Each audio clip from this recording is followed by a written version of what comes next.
இன்றைக்கி நம்ம என்ன பார்க்க போகிறோன்னு பார்த்தீங்கன்னா, டெய்லியும் சப்போட்டா பழம் சாப்பிட்றதுனாலையும் சப்போட்டா பழம் ஜூஸ் குடிக்கிறதுனாலையும் என்னென்ன நன்மைகள் இருக்குது அப்படின்னு சொல்லி நம்ம இன்றைக்கி பார்க்க போகிறோம். சப்போட்டா பழத்தில் நிறைய சத்துக்கள் அதிகமாகவே இருக்குது. என்னென்ன சத்துக்கள் இருக்குது அப்படின்னு சொல்லி பார்த்தீங்கன்னா, கொழுப்பு சத்து, நார்ப்பொருள், மாவு பொருள், கால்சியம், பாஸ்பரஸ், இரும்பு சத்து, இந்த மாதிரி நிறைய சத்துக்கள் சப்போட்டா பழத்தில் இருக்குது. சப்போட்டா பழத்தில் உள்ள சில சத்து பொருட்களும் வைட்டமின்களும் இரத்த நாளங்களை சீராக வச்சுக்க ரொம்ப உதவியாக இருக்குது.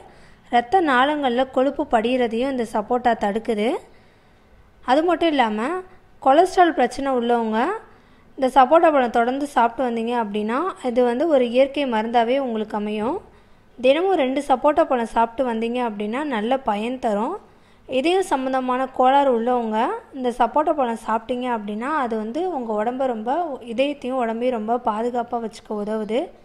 சப்போட்டா பழச்சாரோட தேயிலை சாரும் சேர்ந்து பருகுனீங்கன்னா இரத்த பேதியும் குணமாகும். சப்போட்டா பழக்கூழ் கோடையில் ஏற்படுற உடல் உஷ்ணத்தை தடுக்கிறதுக்கும் தண்ணி தாகத்தை சரி பண்ணுறதுக்கும் கோடை காலத்தில் சப்போட்டா பழம் சாப்பிட்டா ரொம்பவே நல்லது. நிறைய பேர் தூக்கம் இல்லாமல் அவஸ்தைப்படுவாங்க. அந்த மாதிரி உள்ளவங்க நைட்டு தூங்க போகிறதுக்கு முன்னாடி ஒரு டம்ளர் சப்போட்டா பழ ஜூஸ் குடிச்சிட்டு தூங்குனீங்கன்னா நல்லா நிம்மதியாக தூங்கலாம். இப்போது காச நோய் ஆரம்ப ஸ்டேஜில் உள்ளவங்க சப்போட்டா பழ ஜூஸ் குடிச்சிட்டு கொஞ்சம் நேரத்துக்கு, அதாவது சப்போட்டா பழ ஜூஸோட நேந்திரம்பழமும் சாப்பிட்டு வந்தீங்க அப்படின்னா காச நோயும் சரியாயிடும்.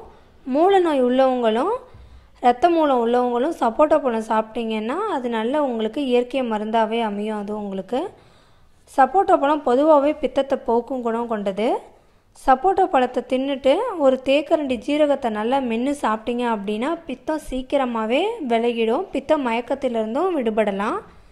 சப்போட்டா பழ ஜூஸோட கொஞ்சோண்டு சுக்கு, சித்தரத்தை, கருப்பட்டி, இது 3ஐயும் நல்லா பொடி பண்ணி அந்த சப்போட்டா பழ ஜூஸோடு கலந்து குடிச்சிங்க அப்படின்னா சாதாரண காய்ச்சல் உங்களுக்கு உடனடியாகவே குணமாகும். சப்போட்டா பழத்தை அடிக்கடி சாப்பிட்டு வந்தீங்கன்னா உங்களுக்கு குடல் புற்றுநோய் வரவே வராது. சப்போட்டாவில் கால்சியம், பாஸ்பரஸ் சத்துக்கள் கணிசமாக இருக்கிறதுனால அது நம்மளோட எலும்புகளையும் நல்லா பலப்படுத்தும்.